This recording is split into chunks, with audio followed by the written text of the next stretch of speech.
My name is Elmer Pineda, and my wife is attending right now there. Her name is Nayeli Moreno. We're from Honduras. We're farmers, and we grow. We started Yojoa Chocolate is our brand, and we started Yojoa Chocolate. It started as a mahogany plantation, and then we decided that to get a better use for the land is to plant in the middle. We planted cacao. That was about 10 years ago. We started with mahogany about 16, 15 years ago. So 5 years later, we started planting cacao. And now we have this beautiful plantation where we grow also vanilla, and we grow turmeric, bananas, wild bananas. We grow ginger, cinnamon, everything that grows in the tropics, pretty much in there, all crammed up. And so it's not a big patch of land, but we get the most out of it. So from there, we started. The plan was to sell the bean, the cacao beans, and so we can. We thought that we could use the more, if we planted cacao, would help for the maintenance of the plantation, of the mahogany plantation. But cacao requires a lot more work than mahogany trees, so we got into trouble. Yeah, so it's like a garden. You gotta keep it up, and you gotta be on top of it almost every day. So we got ourselves in very, very busy plantation now. And what happened is it's been lately, it's been pretty not good times. Climate change, we think it is. A couple of years, there hasn't been a drop of water for 6 months. Not where we live. It's very humid, and it's always raining. Before that, it was always raining. You can count on raining in the afternoons every day, so almost. Not anymore. From January to June, not a drop of water. Grown-up trees are dry, just dying for the lack of water. And then after that, the sky just opens up and just throws water for 3 months. And then it's really bad for the trees that they are starting to grow fruit because there's too much fungus. So we go like, so we used to produce about 5 tons of cacao. And now, if we're lucky, we get 2 tons. That's all. It's less than 50%. So and it's still the same amount of work to keep it up, and we're not producing. So, but it's around the world. There's a crisis of cacao, and the prices are really, really high up. And someone would say, "Okay, now you're making money because the price is up," but we're not, because we have nothing to sell. So, and on top of that, we used to produce enough cacao for our use for our chocolate. Now, I have to buy cacao from other producers, and it's a very high up price. But it's good for the people that in Honduras. There's not big farmers. Most of them are like micro. They have like 1 acre, and they tend it for themselves, and then corn and beans on another little patch of land. So I'm happy for them, because now I can buy their cacao to a good price where they can make some money. Because it used to be that, well, how we started in this business is because of the prices of cacao. They were, in Honduras, there was a lot of cacao before 1998, when Hurricane Mitch hit us. And with Hurricane Mitch came a lot of disease for the cacao, and most of the plantation died. And so there was a program that to restore cacao. And before that, you could before Hurricane Mitch, you could there was a good price for the cacao because there wasn't much, not big plantations, but there was a good price. So they came in and convinced us to plant cacao. So we planted cacao. 4 years later, we started producing cacao. But since there was a lot of now there was a big production, they started saying, okay, we can buy it, but now you got to have certifications, and certifications are very expensive. If you want organic certification, USDA costs like $10,000, and then you got to renew it every year. So you got fair price. It's called fair. What is it called? Fair trade. That's another one. It costs about $7,000, and then there's a Rainforest Alliance certification, a whole bunch of money. So every year, so that's a small farmer cannot pay that much money. So they will go, okay, we can buy it, but now this is the price. It wasn't even half of what it would cost to maintain or to produce cacao. So we decided to start playing with chocolate and started seeing how we can make chocolate and educating ourselves through books, through instructors. And 2 years later, we thought we had a good product, and we came out in the market in 2019. And please feel free to interrupt and ask questions if you want. So no problem. 2019, we started with our brand and came out on the market. It was very good. We went to a fair in New York and made good contacts. We went to fairs out of the country because Honduras is it's an underdeveloped country, and the chocolate culture is not in our people. So mostly we call it canasta básica, which means that when you go to the supermarket, you go basic, buy the basic like sugar, rice, beans, and stuff like that. So there's not in the list. There's not chocolate or premium chocolate, which is a bean to bar. It's a premium chocolate. It's a bummer that our chocolate has to cost twice or three times as more as a Hershey bar, but Hershey bar is just a candy. So, and bean to bar is very, very hard to make. So we started looking out to sell our chocolate because it's a very small market in Honduras. So then came 2020. Next year, we just have to close everything down because of the pandemic, and for 2 years almost. We used to live in the city at that time, and we had to move to the plantation, and had nothing to do. So I bought a truck full of lumber and started building the chocolate factory. And we bought more equipment. I had hope that everything was going to get better. And now we have a small chocolate factory where we produce 10 times more than we used to produce before the pandemic. Now I have to see where I can sell all this chocolate that we can produce. So, but it's a good problem. That's why we're here. We're trying to open a market or open more doors for our chocolate. And so it's been a good ride. I mean, it's a lot of bumps. We get up and try it again. But yes, that's how our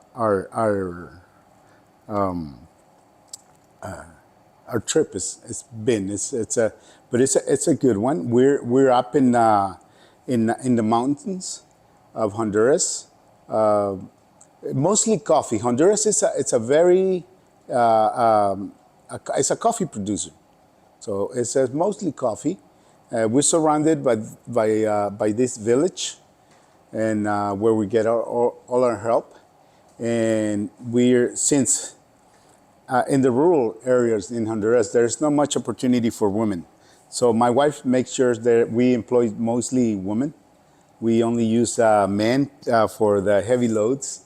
So and we tell the men that women makes more money. It's going to make more money than than them on a day salary, and they're happy and they let the women go to work because they know so that the women goes with their kids and put them on the side and start breaking pots and they're happy because and then they go and make lunch and still go home and make lunch and come back after. And so it's very very rewarding to see that and we do that because it's unfortunately in our country most men up in the rural areas they use their money their salary to go and drink and most of the money goes to for drinking and women use all the money for the house. So it's very good, and they're happy. They're always asking, when's the next? Because we go by projects. We start as soon as the harvest ends. So they do all the harvesting, and then we have to start fertilizing. So they start working, making the organic fertilizer, and then they go and apply it. And then after that, we go pruning the trees, so and cleaning. So they all do that, and so it's a very very rewarding that having that as a work source for them. So. So from the time you plant a tree to when's the rate maturity? When's the crop? It's 4 years. After 4 years, you start harvesting a little bit, maybe 25% of the capacity, and it goes 50% on the next year, 75, and on the four year after that, then you full producing. How long will the tree produce? About 30 years. Yes, after 30 years, it starts declining, or it gets too tall that it's very hard to harvest. Also. So people climb the trees to harvest? There's a pole that we use to hook the fruit and cut it and it drops. That's how we harvest and after that it's a lot of work because to get a bean ready to produce cacao chocolate from the time you harvest it to doing all the process that I will explain, it takes a month because you harvest it. After you harvest it, you have 2 days. It can lay in big piles. And while we cut, we have 3 days. We harvest and make big piles all over the place. And then we get all this cacao and start breaking it, taking the seeds out, and make this, put them in buckets and brings it to the fermentation place, and we put them in this 1,000-pound boxes, wooden boxes, have holes in the bottom, so it drains a lot of the pulp. It drains out, and but a lot of it remains in it. And what I don't know if you guys have tried cacao pulp. It's very sweet, and it's citrus. So it's really, really, really good. They have some at the place, I think. And that sugar helps to ferment the bean. And it rises the temperature in the box every day. So we got to churn it. We call it churn it. And so whatever's on the bottom goes into an empty, another empty box. And we put the top goes to the bottom, and the left goes to the right. So it gets an even temperature. All the beans get after 5 days, 7 days, it will reach 50 degrees Celsius in there, in the whole mass. And then it's ready to go to the drying tables. There we have to, if it's sunny, it will be 15 days, 2 weeks of just mixing this up every hour. you mix it up so everything also gets evenly the sun. And then if it's not raining, if it's overcast like this, it will take about 20 to a whole month of doing that every half an hour because I cannot do it every hour anymore because it will create fungus in there and it ruin the bean. So you got to do it from 7 in the morning till 7 at night. And every half an hour, you got to turn it and move it. So after that, it's all dried up. We have these little humidity testers, and you want between 6 and 7% humidity in there. And then it's ready to go and roast. We normally let it sit there because we used to use the harvest, the past harvest, to work, and then the actual harvest will sit there for another 6 to 8 months, and that helps to develop flavors too. But now we're just caught up with we're just using everything because we don't have enough beans to storage and do the maturing process. And after that, it goes to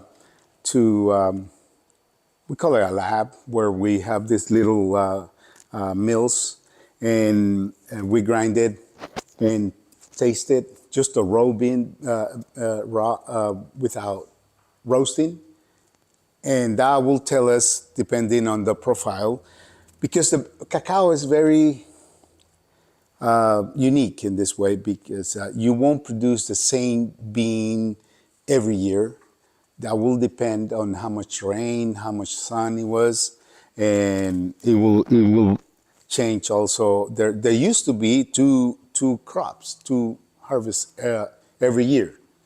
One at the beginning of the year, and one almost like in September, October. Nowadays, it's only one, and we're lucky that we have one.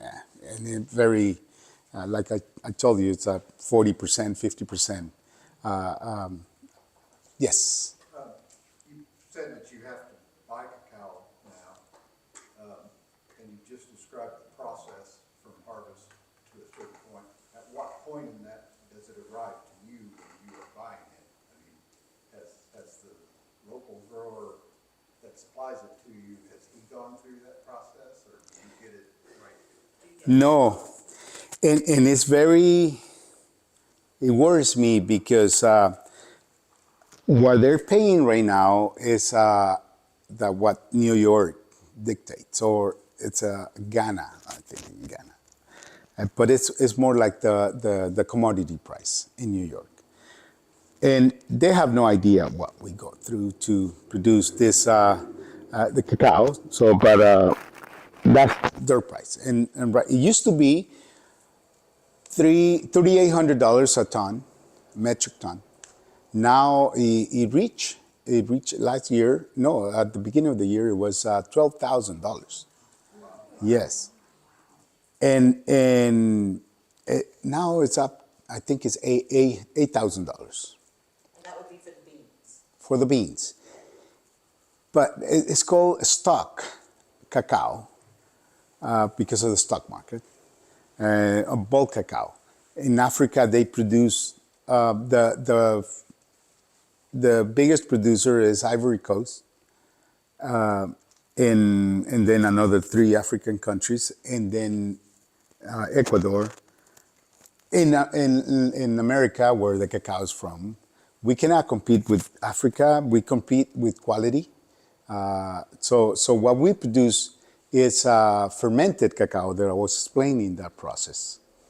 And premium cacao should have a different, it's a differentiator price because you put more work into it to produce high quality chocolate.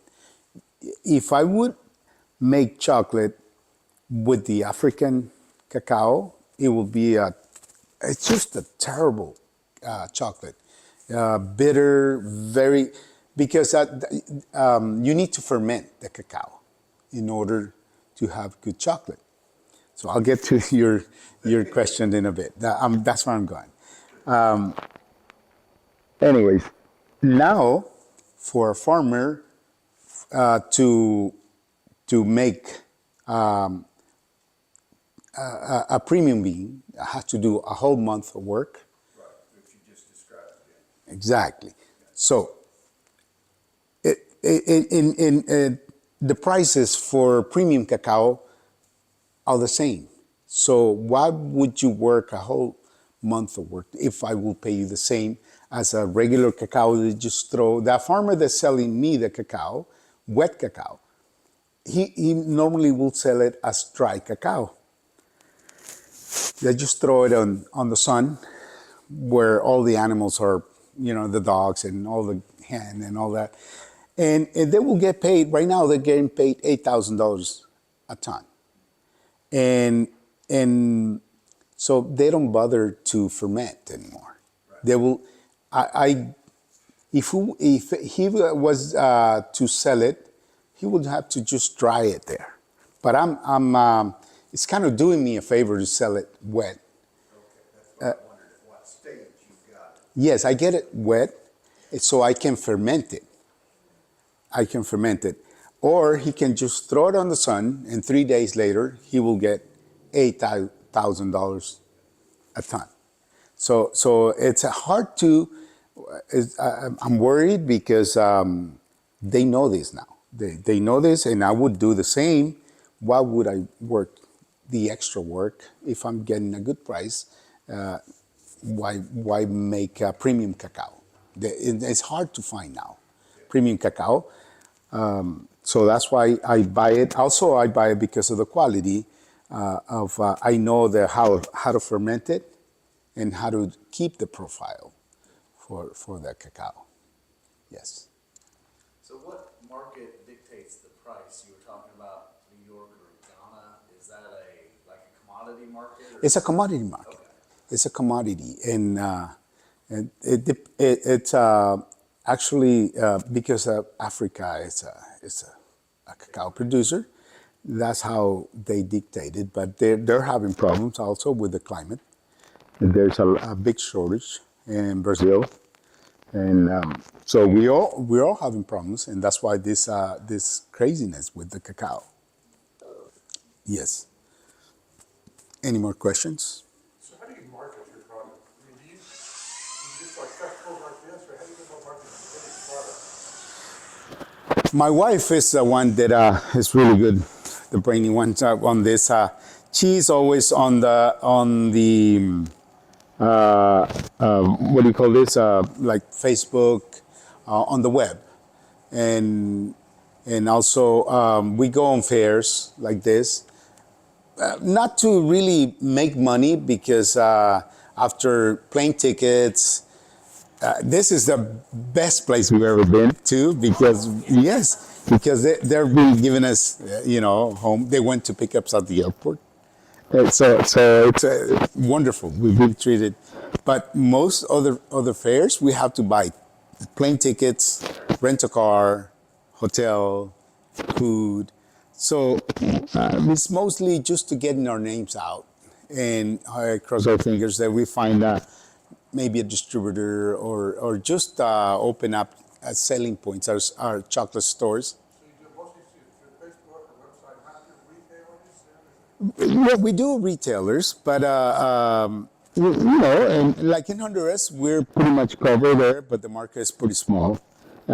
So here, like here, we just found 3 more retailers. They're gonna be like Dustin is gonna have our chocolates, and people here in Ohio. There's 2 more. They're gonna be in Columbus and Dayton, I think it is the other, and another lady. Don't forget, but like 4 or 5 more retailers here, and we're already in Washington D.C. and 2 in Washington, 1 in Maryland, and we're going slowly. Trying. That's why we're. It's good to come to these fairs, and I love it more just to meet people like you guys and other chocolate makers, and it's fun, a lot of fun. Thank you. Yeah, thank you. Are you also making connections for selling them the bean? No, I don't. As far as right now, I cannot sell one single bean.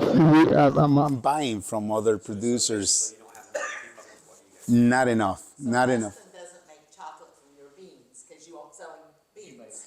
Yes, he's gonna sell our chocolate, but not the beans because I don't have enough to sell. I'm struggling to keep up with my production. But it's not that I'm selling a lot. It's just that my production just went down. Yes, so Your description of the weather and the commodity market and disease pressure, prices and everything is exactly what we experience with corn and soybeans here in Rush County. I bet. And we're We've gone to the value add of things. we with another friend, it's a farmer too. We always said that we are burying money. That's what we're doing. And yes, that's yes. If we were in there for the money, we would just sell the land. And that, and to be honest, I did one time. I didn't want to do it, but I did the numbers. It's a lot cheaper for me to buy the beans, fermented beans, from these other places like co-ops that do this. They only sell beans. They don't make chocolate, and it's like 3 times cheaper. And then for me to produce my own cacao, so because I gotta have people working permanent at the plantation, and when I started making numbers, it is very expensive for me to produce my own beans. But yes. On that topic of, changing weather patterns and different pressures, do you have like a local university that's looking at specific regional problems? Like, we have some really good ag universities here that help do research to try to mitigate those problems. You guys have anything like that going on? There is a institution. There's public government half. The banana companies, the big banana company, moved back in the days. They have this investigation center, and they have a lot of cacao, and I've been going and talking to them about how the cacao has been reacting. The cacao plantation has been reacting, and it's very weird how it's doing it, because we normally we'll harvest every other week. I would go and harvest every other Friday. That's how we do it. This past 2 years, we've been harvesting. We go and harvest this week, and then we have to harvest again next week, because they're maturing. The fruit is maturing quicker. And there was one time for a whole month that we were harvesting every day. The trees are stressing so much that they're rushing the fruit, and we have to cut it every day. And I went in there and explained and said, and they have records, said that happens in 1993. The engineer told me that. So So is that just a visual inspection that lets you know, hey, I need to harvest more frequently? what happened is that you harvest every other week, so you let the other fruits that are not ripe enough to mature. So it takes about 2 weeks to be enough of them to make because otherwise you'll be walking the whole plantation looking for the right yes. So if you let it there for 2 weeks, then you don't have to. You just go and collect them, a lot of them, without walking too much. So it's more productive. Special time periods where you're having to do it more often, is that just, you just notice that? It's because of the drought. Yeah, I know. Yes. Yeah, we noticed that because, yeah, exactly. We just go walk we always doing maintenance, and we see maturing way too many fruits. And then the next day, and more and more and more. And that's not normal. But that's something you can just visually see. Exactly. Yes. Yeah, we know the trees.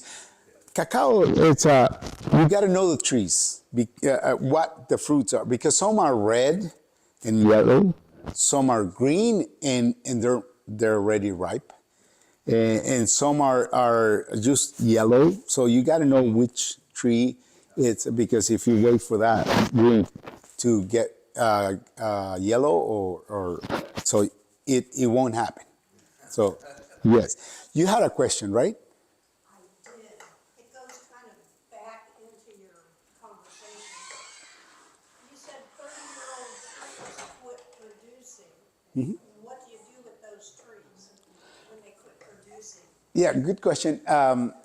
We call it cambio de copa, which is, translating it will be like changing the branches. Okay, what you do is you cut a little, you cut a little branch this long, and this is your trunk. Let me see. This is trunk, and you plant those little branches right here. About a month later, you'll see when it starts getting new leaves. You wrap it around with plastic, and then it starts growing these two branches, and then you cut the whole tree out, and you kind of get you bind them together. There's to a point that they will just bind and like solder themselves, and it makes one whole tree. And the good thing about it, instead of just planting a new tree, you don't have to wait 4 years for the first harvest. It will be in 2 years, it'll start harvesting. So, yes. And I have one more question. Yes. It goes back to. So you employ people from the city around you? A village, a tiny little village. Are you able to keep them working year-round, or is it just on and off? It's getting harder and harder because to find people to work, our country is very unstable politically, and every time that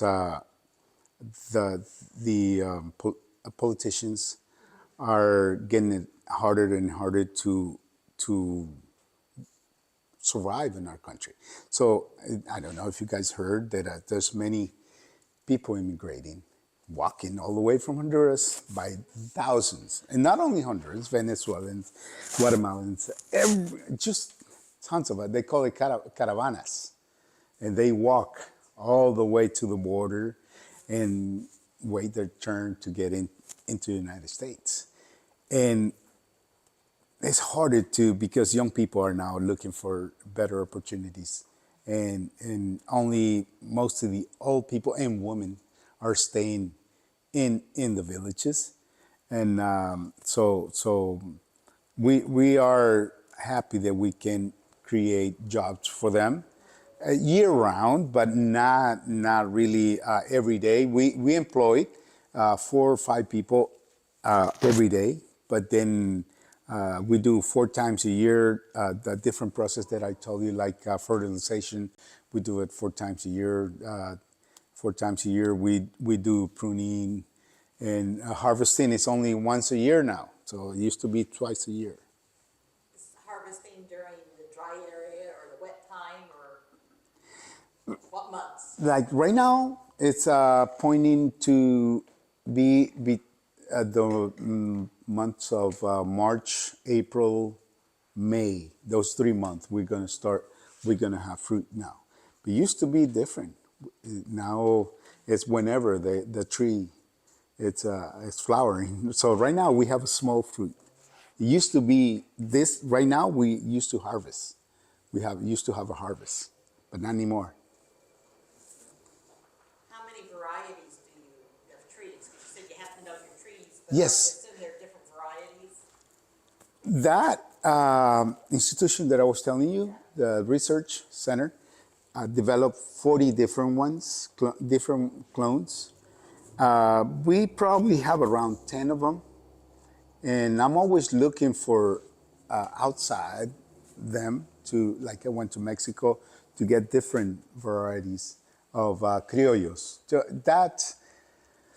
To make criollos are not really good producers, but they're really different flavors.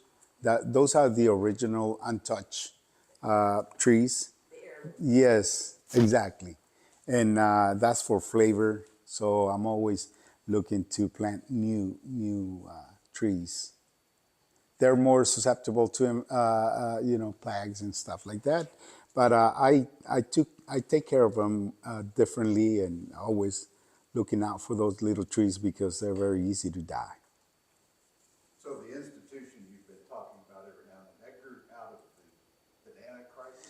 Yes, they grew out when the banana companies like Chiquita Banana moved in Honduras. There was at the beginning of the 19th century there were no industry in Honduras, so there were this group of investors that went in Honduras and said, "Okay, we're going to invest in your country. Well, we need this much land, and there's a valley there that has like two of the biggest river in there, so it's really fertile land."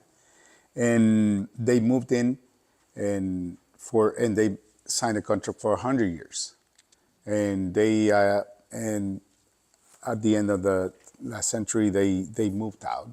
There's not much banana now, and yes. But there's research centers stay there now. They're into bananas still, palm, African.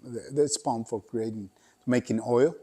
There's a lot of that now where bananas used to grow, and cacao and different. They're more different varieties. Industry went through, they had to develop a lot of Yes. new strains. Yes. Sounds like they're similarly applying that knowledge to cocoa. Exactly. Yeah, they have a big plantation of cacao in Honduras and do research and have developing new clones. They just developed 8 new clones, which is very hard. They